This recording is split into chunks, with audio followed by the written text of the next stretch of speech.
Tuan Chen, saya telah mendapatkan token agar Anda dapat memasuki medan perang para dewa dan iblis. Jika pria bernama Kong tidak berani memberikannya kepada Anda, saya akan melawannya sekuat tenaga. Hantu Gunung Iblis mengeluarkan sebuah token dan menyerahkannya kepada Chen Ping. Terima kasih, hantu tua. Apakah setiap orang perlu memiliki token ini? Chen Ping bertanya. Luo Shouhai mengangguk, ya, setiap orang memerlukan token untuk masuk, tetapi token biasa hanya dapat ditukar dengan koin spiritual atau sumber daya. Token Tuan Chen adalah token VIP yang memungkinkan Anda memasuki medan perang para dewa dan iblis lebih awal dari yang lain. Hanya ada sedikit token semacam ini. Hanya 6 sekte iblis utama dari klan iblis kita yang memilikinya. Beberapa di antaranya adalah diberikan kepada mereka yang berada di daerah Gunung Tianmo, sekte dan keluarga lainnya. Tuan Chen, token ini awalnya milik hantu Gunung Iblis. Lao Luo, apa yang kamu bicarakan? Hantu Gunung Iblis memandang Luo Shouhai dengan tidak senang. Alasan mengapa geng Lao hantu Gunung Iblis hanya mengatakan bahwa dia mengikuti pemimpin sekte Suanyin adalah karena dia takut Chen Ping akan merasakan tekanan. Tuan Chen, saya telah melihat banyak dunia sendirian, dan saya telah melihat beberapa medan perang para dewa dan iblis, jadi saya tidak tertarik dengan medan perang para dewa dan iblis di Gunung Tianmo, jadi saya hanya memberikan tokennya kepada Tuan Chen. Petik 2. Hantu Gunung Setan Lao mengikuti Chen Ping dan menjelaskan. Chen Ping tahu bahwa Demon Mountain Ghost Lao baru saja mengatakan ini, siapapun yang tidak ingin memasuki medan perang para dewa dan iblis terlebih dahulu, siapapun yang masuk lebih dulu pasti akan berada di atas angin. Gui Lao, terima kasih. Chen Ping memandang tetua hantu Gunung Iblis dengan penuh rasa terima kasih dan berkata, Tuan Chen serius. Secara logika, saya harus memanggil Anda, leluhur. Itu hanya tanda. Sama-sama, Tuan Chen. Hantu Gunung Iblis tua itu tertawa dan berkata, banyak orang di sekitar memandang Chen Ping dengan iri, bagaimanapun, token VIP ini harus dianggap sebagai harta yang tak ternilai di sini. Tuan Chen, Anda harus menyimpan token ini dengan baik. Meskipun ada peraturan di sini yang melarang perkelahian pribadi, beberapa orang yang iri tidak dapat menghindari pencurian token Tuan Chen secara diam-diam. Petik 2. Jika saatnya tiba, sebaiknya kamu berhati-hati jika kamu hanya mengenali tokennya tetapi tidak mengenali orangnya. Luo Shouhai mengingatkan Chen Ping. Terima kasih Tuan Luo karena telah mengingatkanku, aku akan memperhatikannya. Chen Ping langsung memasukkan token itu ke dalam ring penyimpanan. Tidak mungkin orang lain mencuri token itu. Setelah mengucapkan selamat tinggal kepada Tuan Gui dan Luo Shouhai, Chen Ping, Ji Yun dan Huo Feng tidak mendatangi Tuan Miao dan yang lainnya, tetapi terus berkeliaran di jalan. Setelah akhirnya datang ke sekte Suanyin sekali, saya mungkin tidak akan pernah datang lagi seumur hidup saya, jadi Chen Ping ingin berjalan-jalan dan melihat apakah dia dapat menemukan harta karun. Tuan Chen, sudah lama tidak bertemu. Tepat setelah Chen Ping, Ji Yun dan Huo Feng berjalan dalam jarak tertentu, seseorang berteriak dari belakang untuk menghentikannya. Chen Ping segera menoleh ke belakang dan menemukan bahwa itu adalah Ning Kaichen. Di belakang Ning Kaichen, ada juga beberapa anggota keluarga Ning. Ketika mata Chen Ping tertuju pada seorang lelaki tua di sebelah Ning Kaichen, dia tidak bisa menahan cemberut. Dia tidak mengenal lelaki tua itu, tetapi dia menemukan bahwa aura lelaki tua itu tampak familiar, tetapi Chen Ping tidak dapat mengingat seperti apa rupanya untuk sementara waktu. Ketika lelaki tua itu melihat Chen Ping, ekspresinya sedikit berubah, dan pupil matanya tiba-tiba tertutup. Menyusut, namun, perubahan ini segera pulih. Tuan Ning, kebetulan sekali. Saya tidak menyangka Anda akan datang ke Gunung Tianmo. Chen Ping mengalihkan pandangannya dan tersenyum pada Ning Kaichen. Tuan Chen, saya sudah lama tidak bertemu Anda. Kekuatan Anda benar-benar meningkat pesat. Sekarang Anda bahkan tidak peduli dengan biksu tingkat 5 di alam kesengsaraan. Seperti yang diharapkan, dia adalah manusia surga yang bangga, dan dia juga mengenal begitu banyak orang dari klan iblis dan mendapat token VIP. Saya sangat mengagumi Tuan Chen. Ning Kaichen berkata dengan tulus. Jelas sekali, Chen Ping baru saja mematahkan lengan Liu Shuei. Dia telah melihat segalanya, dan dia juga melihat iblis itu. Tuan Sandong memberikan tanda kepada Chen Ping. Namun belum lama ini, kekuatan Chen Ping dipandang remeh oleh Ning Kaichen. Tapi sekarang Ning Kaichen telah dihancurkan oleh Chen Ping. Ini adalah bakat. Sebagai kepala keluarga, Ning Keichen bekerja keras dengan segala macam sumber daya untuk berlatih, tetapi pada akhirnya dia tidak dapat berkembang secepat Chen Ping. Tuan Ning, Anda tidak buruk. Sekarang Anda telah menembus alam kesengsaraan. Anda seharusnya mencapai alam kesengsaraan tingkat ketiga, kan? Chen Ping tersenyum tipis dan berkata. Ning Keichen berkata dengan sedikit malu, saya baru saja menembus ke level ketiga beberapa hari yang lalu. Dibandingkan dengan Tuan Chen, saya merasa sangat malu. Chen Ping memandang orang tua di sebelah Ning Keichen dan bertanya, Tuan Ning, siapa ini? Asteris. Oh, ini adalah leluhur keluarga Ning kami. Dia sudah bertahun-tahun tidak dilahirkan. Kali ini dia baru saja datang ke Gunung Tianmo bersamaku. Kata Ning Keichen. Chen Ping mengangguk sedikit dan tersenyum pada lelaki tua itu, yang dianggap sebagai salam. Tapi wajah lelaki tua itu tanpa ekspresi, dan matanya tidak berwarna. Tampaknya membuat orang merasa tidak bernyawa, tetapi Chen Ping tidak terlalu memperhatikannya. Bagaimanapun, dia adalah anggota keluarga Ning, dan dia tidak berinteraksi dengannya. Setelah mengobrol sebentar dengan Ning Keichen, Chen Ping membawa Huo Feng dan pergi bersama Ji Yun. Namun tidak lama setelah dia pergi, Chen Ping tiba-tiba berhenti, lalu berkata dengan ekspresi terkejut di wajahnya, aku ingat seperti apa nafas ini, seperti Ning Zi itu. Chen Ping buru-buru berbalik, mencari Ning Keichen setelah dengan hati-hati merasakan aura lelaki tua itu, Ning Keichen sudah pergi bersama yang lain. Tuan Chen, apa yang Anda bicarakan? Siapa Ning Zi itu? Ji Yun tidak tahu tentang urusan Chen Ping di dunia sekuler, jadi dia tidak tahu siapa Ning Zi.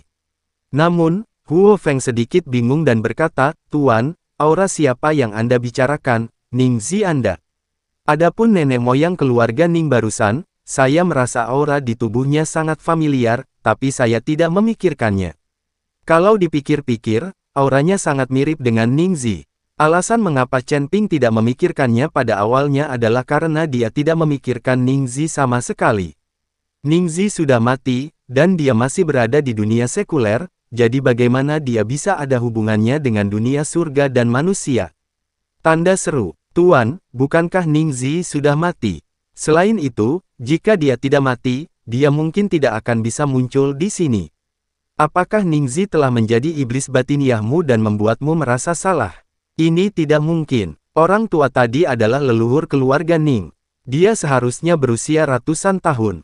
Ya, itu bukan milik Ning Zi. Petik 2. Huo Feng membujuk Chen Ping. Asteris mungkin saya merasa salah. Petik 2. Chen Ping juga tidak percaya, lagi pula Ning Zi mengikuti leluhur keluarga Ning dan tidak bisa memukulnya dengan 8 tiang.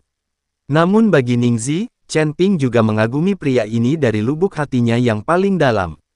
Dia telah menguntitnya sejak lama. Chen Ping bisa dianggap menyaksikan Ning Zi tumbuh selangkah demi selangkah. Omong-omong, Ning Zi dapat dianggap sebagai orang yang sangat berbakat, tetapi jika dia memilih untuk melawan Chen Ping, dia ditakdirkan untuk tidak mendapat banyak konsekuensi. Chen Ping tidak berkeliaran, tapi kembali bersama Ji Yun dan Huo Feng. Melihat Chen Ping kembali, Kai Hongwei dan Tuan Miao bergegas menyambutnya. Tuan Chen, apa kabar? Kami mendengar bahwa kali ini sulit mendapatkan token untuk memasuki medan perang para dewa dan iblis. Keduanya khawatir Chen Ping akan meninggalkan mereka. Jika Anda tidak bisa mendapatkan tokennya, Anda tidak akan bisa memasuki medan perang para dewa dan iblis, dan lari Anda akan sia-sia. Tanda seru, dan beberapa orang tewas dalam perjalanan.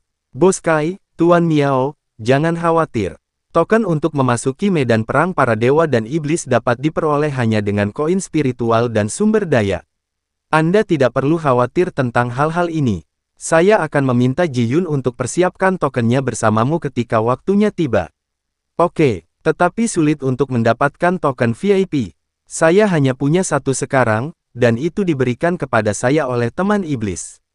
Chen Ping berkata sedikit meminta maaf. Tuan Chen, kami tahu bahwa token VIP hanya tersedia untuk sekte iblis besar di Gunung Tianmo dan sekte sekitarnya. Selama Anda memiliki token biasa, Anda dapat memasuki medan perang para dewa dan iblis.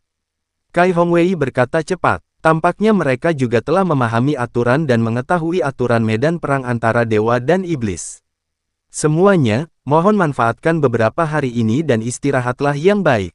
Begitu kamu memasuki medan perang para dewa dan iblis, kamu tidak tahu bahaya apa yang akan kamu hadapi. Chen Ping berkata kepada semua orang. Semua orang mengangguk dan kemudian semua beristirahat. Chen Ping mengunci diri di kamar, mengeluarkan jam, dan melihatnya dengan cermat. Chen Ping memasukkan semua nafas di tubuhnya ke dalam jam dan menemukan bahwa tidak ada yang aneh dengan jam itu. Apakah jam ini benar-benar benda biasa yang diukir dari batu giok? Chen Ping melihat jam di tangannya dan berpikir keras. Karena dia yakin bahwa dia tidak silau dan tidak sedang berhalusinasi, jarum jam memang bergerak saat itu. Tapi sekarang, apapun yang dilakukan Chen Ping, dia tidak bisa menggerakkan jarum jam. Selama 3 hari berturut-turut, Chen Ping gagal mempelajari jam secara menyeluruh. Pada hari ini, Jin Dong menemukan Chen Ping dan memberitahu Chen Ping bahwa saluran pertempuran antara dewa dan iblis telah sepenuhnya terbuka. Karena Chen Ping memiliki token VIP, dia bisa masuk terlebih dahulu. Beritanya belum dirilis, hanya untuk mencegah seseorang yang ingin masuk dan bertanya langsung. Tidak apa-apa jika hanya ada 1 atau 2 orang, tetapi jika semua orang ingin terburu-buru, tidak ada cara untuk menghentikan mereka, jadi memblokir pesan adalah cara terbaik. Chen Ping mengikuti Jin Dong ke aula Sekte Suanyin. Sudah ada lebih dari 10 orang berkumpul di sini. Mereka semua seharusnya menerima token VIP. Di sini, Chen Ping bertemu dengan Master Kong dari Sekte Suanyin. Dia adalah seorang lelaki tua kurus dengan janggut dan mata cerah. Dia terlihat sangat cakap dan dapat dilihat sebagai seseorang yang bisa berbisnis. Semuanya, medan perang para dewa dan iblis sekarang terbuka. Kalian semua memiliki token mulia, jadi kalian bisa masuk terlebih dahulu. Namun, dalam 3 hari, semua medan perang para dewa dan iblis akan dibuka. Kamu hanya punya waktu 3 hari sebelumnya, jadi kamu harus berusaha sebaik mungkin menggunakan 3 hari ini untuk menemukan harta karun itu. Setelah terbuka penuh, Anda tidak akan mendapat keuntungan. Petik 2. Tetapi saya ingin mengingatkan Anda bahwa setelah memasuki medan perang para dewa dan iblis, semua aturan akan hilang. Apakah Anda bisa keluar dari medan perang para dewa dan iblis tergantung pada kemampuan Anda. Setelah Sekte Master Kong selesai berbicara, dia melambaikan tangannya dan atap aula perlahan terbuka. Segera setelah itu, saya melihat awan kabut di udara, seolah seluruh aula melayang di udara. Sekte Master Kong melompat lebih dulu, diikuti oleh yang lainnya. Semua orang melewati lautan awan dan melihat pusaran putih di sekitar celah di langit jauh lebih sedikit. Di depan celah ini, ada puluhan orang berdiri. Beberapa dari orang-orang ini adalah pembudidaya iblis, beberapa adalah biksu manusia, semuanya orang-orang dari beberapa sekte dan sekte iblis besar di Gunung Tianmo. Orang-orang ini berjaga di sini untuk mencegah siapapun menyelinap masuk. Jika orang bisa masuk dengan santai, maka aturan yang dinegosiasikan oleh Sekte Suanyin dan semua orang tidak akan berguna. Semua orang menginjak lautan awan dan melihat celah itu dengan tenang, semua orang sangat bersemangat karena mereka tidak tahu apa yang akan mereka temui setelah memasuki medan perang para dewa dan iblis. Luo Shouhai membawa Luo Xian ke Chen Ping. Tuan Lembah Luo, siapa yang Anda, Lembah Roh Darah, rencanakan untuk dikirim ke medan perang para dewa dan iblis? Chen Ping bertanya. Menurut Chen Ping, Jin Dong harus menjadi kandidat terbaik. Lagi pula Jin Dong adalah murid tertua dan memiliki kekuatan yang bagus. Atau Luo Shouhai bisa masuk sendiri, tapi kemudian dia akan kehilangan kesempatan untuk melatih murid-muridnya. Tanda seru.